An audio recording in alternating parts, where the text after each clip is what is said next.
So the Phoenix Suns are struggling. Denver look like they're probably going to go and win it all again. Maybe Boston have a chance. Miami's court is absolutely awful. And the Lakers suck when LeBron James is not on the floor. This is NBA news for the 5th of November, 2023. Before all of this, we have to talk about Tyrese Halliburton, lads. Maybe the best quarter of basketball I've seen since, like, freaking Klay Thompson erupted that time. 25 and 6. 25.6 assists is crazy. And not only that, you would think 25 points and 6 assists. Okay. You know what? It's going to win you a game, especially doing that in the third quarter in a close game. No. They lost. They blew a fourth quarter lead and they lost. Not only did they lose, they lost to the Charlotte Hornets.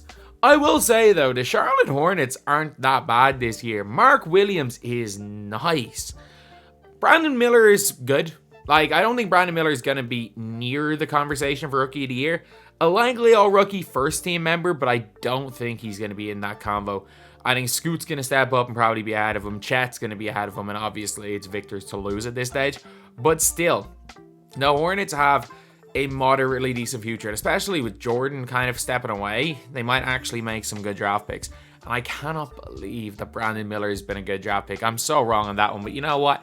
Hornets fans and all you Brandon Miller fans, you guys can say I was wrong. I was wrong. But you know what? I still think Scoot's going to be better. But again, 3 years time, I'll be cool to admit when I'm wrong. I've been wrong a lot, and I'm going to be wrong an awful lot making these daily videos. But the Timberwolves are also looking nice. I'm just saying it. They weren't that bad last year. The problem was Karl Anthony Towns was injured for an awful lot of it. But Anthony Edwards is making that step up. Gobert is looking like the best defender in the NBA. I still think Wemby's going to win because of the narrative, the decoy.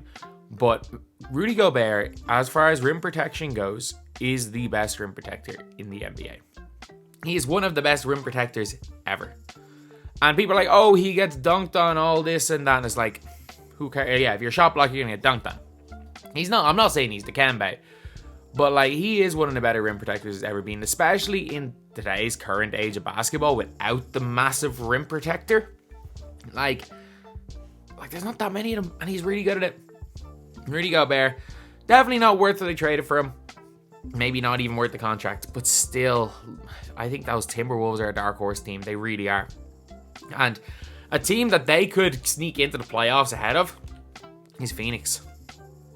Am I crazy to say that? They don't look good. Booker's injured again. Beal is injured. KD's playing fine. But, like, they're losing. They're 2-4. And if Booker's out for a while, if Beal's out for a while, and I don't know, they start, let's just say, 8-15. And they won't be injured for that long. But let's just say they start 4-9 or something like that. Getting a top 6 seed from there is not the easiest thing in the world. Like, will they make the play-in? Without question. Are they still a threat from the play-in like the Lakers were last year? Without question, they are still a threat from there. Because they do have 3 really good players. But I think them Suns are going to implode. I don't see the Suns being, like, legitimate contenders. I think they're going to implode, and I don't think they've had a good start to the year. I think they're going to continue to struggle. And I also don't think Kevin Durant in 2023 is that guy anymore. I think he's still good. I don't think he is that guy. And anyway, it doesn't really matter what they do, because Denver are beating them no matter who they put out on the floor. Denver are 6-1. Their one loss was against the Minnesota Timberwolves, who they destroyed in the playoffs last year. But at the same time, Minnesota was probably the toughest series for Denver. But Denver are just so good. They're so balanced, and they just play well with each other, and they have the probable, I'm not going to say probable MVP. You know what? The narrative might give Jokic his MVP. As normally, like, narrative is the main reason Jokic didn't win his MVP last year. And the thing with the narrative is that he might win MVP this year. People are like, oh, he deserved it last year, give him 3 out of 4. But at the end of the day, I do think the narrative for Steph Curry is going to be there.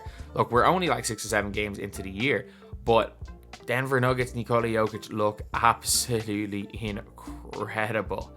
And they actually went and beat the undefeated Dallas Mavericks. And the Luka and Kyrie Irving curse continues. Like, they just can't play well together. I think Kyrie's very good. I think Luka is a top 3 player in the world. I think Kyrie's a top 20 player in the world, maybe. But they just can't play with each other. And how long is it that, like, we have to give LeBron credit because he's the only person to get the best out of Kyrie Irving? He's the only person to be able to get the best out of Kyrie. Like, as skilled as Kyrie is, man's not a winner. He won a ring because he played with LeBron James. If LeBron had won the 2014 title, he stays in Miami. Kyrie Irving, I don't know what type of career he has otherwise.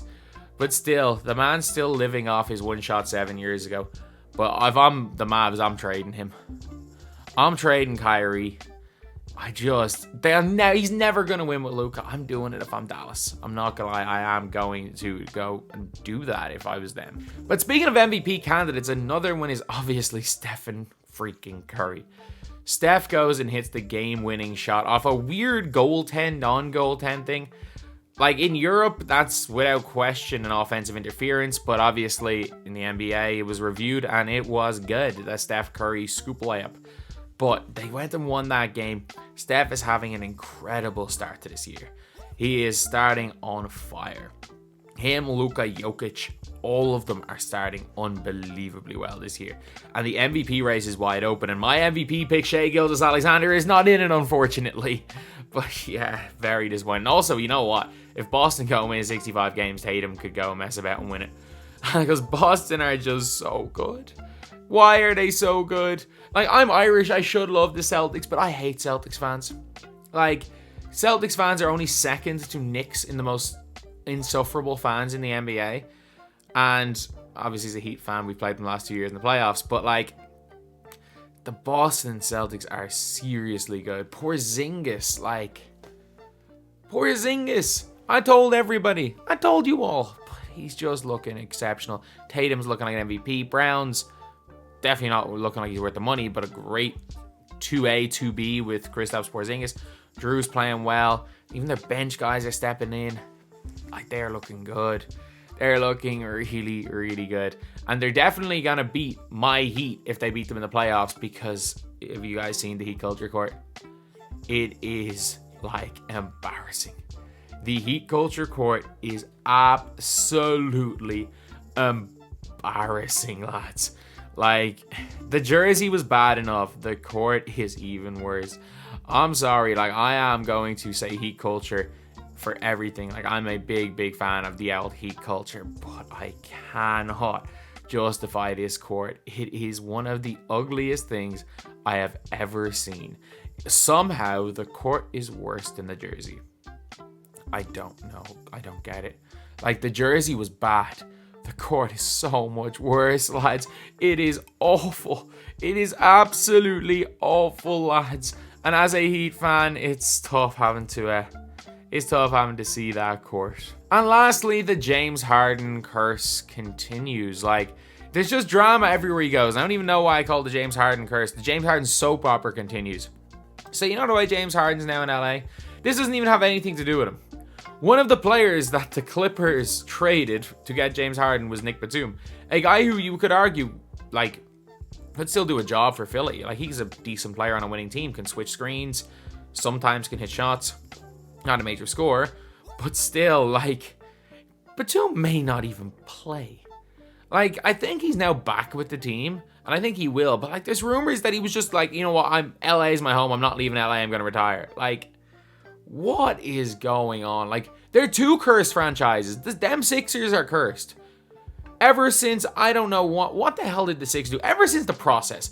Ever since they started tanking, the basketball gods have been against them. And the Clippers, ever since they have Donald Sterling, so they're cursed. Two teams with, you know what, I'm going to say it, like, justified curses, but both of them are cursed, lads. 100%. So anyway, that is the video. This is NBA News. I'm sorry I missed yesterday. I will miss the occasional in this. Thank you guys for watching. Please like, comment, and subscribe.